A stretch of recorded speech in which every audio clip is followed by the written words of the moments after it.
بسم اللہ الرحمن الرحیم۔ السلام علیکم۔ نیوز انالیسز کی ایک نئی ایپیسوڈ کے ساتھ میں ہوں سید عارف بہار۔ ناظرین، پاکستان کی سیاست کے جتنے بھی مد و جزر ہیں جو 1990 کے بعد شروع ہوئے، جتنی بھی سیاسی تحریکیں چلائی گئیں، جتنے بھی حکومتیں تبدیل ہوئیں، جتنی بھی محلاتی سازشیں ہوئیں، ان میں تقریباً پاکستان کے کراچی، پشاور اور اسلام آباد کے اخبارات میں جہاں جہاں میں کانٹریکٹ پہ کام کر رہا تھا، جن میں سے بہت سے اخبارات کے ساتھ آج بھی میں وابستہ ہوں، ان میں میرا کالم چھپتا ہے، جن میں جہاں ایک طرف جنگ گروپ کا اخبار جہاں ہے، وہیں جسارت بھی ہے، اور وہیں اور مشرق کا جو پشاور کا ہے وہ بھی ہے، اور خبریں جو پاکستان کا ایک معروف اخبار ہے وہ بھی ہے۔ اور میں اپنا جو تجزیہ ہے ہمیشہ سے فری میں کہیں بھی نہیں دیتا رہا، اور یہ اللہ تعالیٰ کا شکر ہے کہ اس پروفیشن کو اختیار کیا، لکھنے لکھانے کو اپنے خاندانی پروفیشن کے طور پر اپنایا، کیونکہ جو ہماری فیملی تھی وہ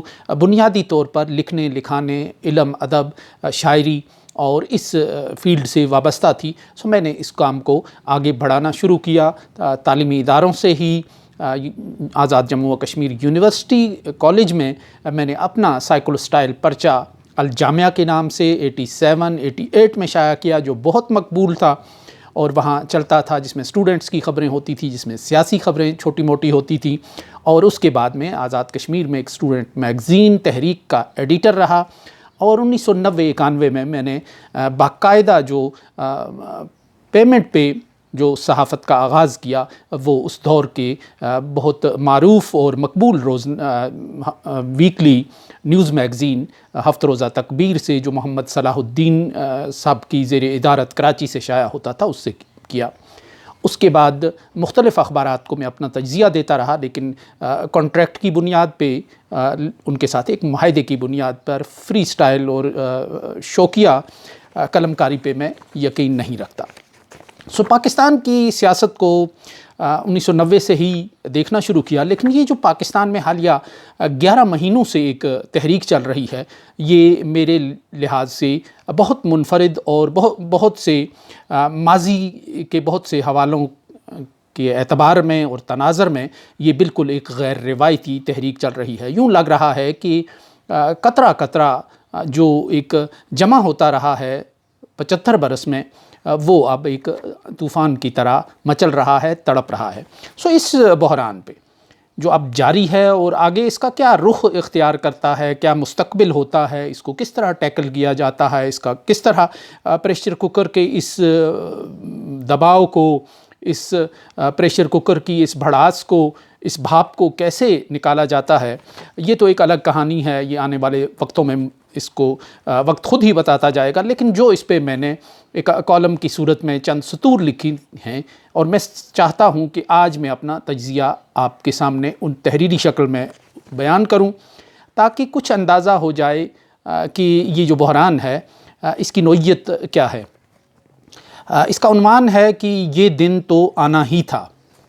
75 سال کا عرصہ قوموں کے سنبھلنے اور سدھرنے کے لیے، اپنی سمت کا تعین کرنے کے لیے، اور اس راہ میں ڈگمگاتے لڑکھڑاتے قدموں کا آغاز کرنے کے لیے بہت ہوتا ہے۔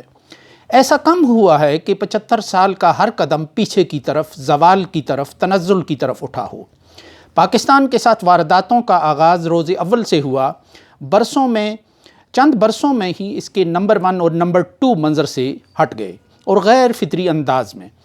اگلے چند ہی برسوں میں وفاقی جمہوریت بھی چھن گئی، پارلیمانی نظام بھی ختم ہو گیا، 24 برس بعد وفاق بھی چھن گیا، اور ملک 2 ٹکڑے ہو گیا۔ اس کے بعد سکون کا سانس لے کر کہا گیا کہ شکر ہے پاکستان بچ گیا۔ اگلے چند برسوں میں اس کی معیشت کو دیمک لگنا شروع ہو گیا، اس کی صنعت کا پہیہ رکنے لگا، اور ملک کی مجموعی قومی پیداوار کم ہونے لگی، اور قرضوں پر انحصار بڑھتا چلا گیا۔ 75 سال بعد ملک کے پاس خالی کشکول باقی رہ گیا، خالی خزانے پر الو بول رہے ہیں۔ اس عرصے میں کئی نسلیں پروان چڑھتی رہیں، اور کچھ نوشتہ دیوار پڑھ کر بیرونی دنیا سدھار جاتی رہیں، کچھ موہوم امید پر دن کاٹتی رہیں۔ نئی نسل کے پاس ذرائع ابلاغ، معلومات کے جدید آلات آ گئے، انٹرنیٹ دیہاتوں اور قصبات میں عام ہوا۔ اب انٹرنیشنل جو پولیٹکس اور اکانومی کو سمجھنے کے لیے لائبریریوں میں سر کھپانے اور استاد جی کے سامنے زانوِ تلمذ طے کرنے کی ضرورت نہیں رہی۔ موبائل ایپس نے اطلاع اور ابلاغ کا کنٹرول ایک فرد کے اپنے ہاتھ میں دے دیا ہے۔ اس سے نوجوانوں کے شعور کی سطح بلند ہوئی ہے۔ پرائیویٹ ٹی وی چینلوں نے ابلاغ کے انقلاب کی بنیاد رکھی، مگر جلد ہی یہ ہائی جیک ہو گیا اور فرمائشی بیانیے گھڑنے کی جو پرائیویٹ میڈیا ہے وہ اس کی مشین بن کر رہ گیا۔ عوام نے اس سے منہ موڑ لیا اور ابلاغ کے نئے ذرائع تلاش کیے۔ انٹرنیٹ نے اس کام کو آسان بنا دیا۔ اپنے ملک میں اپنے گرد و پیش اور انفرادی حالات پر کڑنے والے نوجوانوں کا غصہ اندر ہی اندر جمع ہوتا رہا۔ لوگوں نے کیلکولیٹر نکال کر حساب کتاب کرنا شروع کیا کہ 75 برس میں کس نے کتنے برس حکومت کی۔ ظاہر ہے کہ یہ جو بربادی ایک دن کی نہیں، ایک طویل سفر کا انجام ہے۔ اس کی کیلکولیشن کی بنیاد پر آج نوجوانوں کے جذبات کا آتش فشاں لاوا اگل رہا ہے۔ نسل نو میں اچھے دنوں کی امید باقی نہیں رہی، کیونکہ طور طریقے پرانے ہیں اور عملی طور پر ملک واپس 90 کی دہائی میں، بلکہ یہ کہا جائے غلط نہیں ہوگا کہ 1970 کی دہائی میں اور بالخصوص 1977 کے دہانے پر پہنچ گیا ہے۔ اب نئی نسل فرضی بیانیوں، مصنوعی مسیحاؤں، یک طرفہ فیصلوں کے طرز کہن کو تسلیم کرنے سے انکاری ہے۔ اس بے چینی اور اس ناراضگی اور غصے اور مایوسی کو عمران خان نے اون کر لیا ہے۔ یہ عمران خان کا دور بن چکا ہے۔ اس عرصے میں پاکستان کی پرانی تاریخ فسخ ہو کر پرانی حقیقتیں نئے انداز سے سامنے آئی ہیں۔ گزشتہ چند ماہ میں سب سے زیادہ معصوم شیخ مجیب الرحمن ثابت ہوئے اور سب سے زیادہ مظلوم لیاقت علی خان۔ اس کے ساتھ ہی اجازت دیجیے۔ اللہ نگہبان۔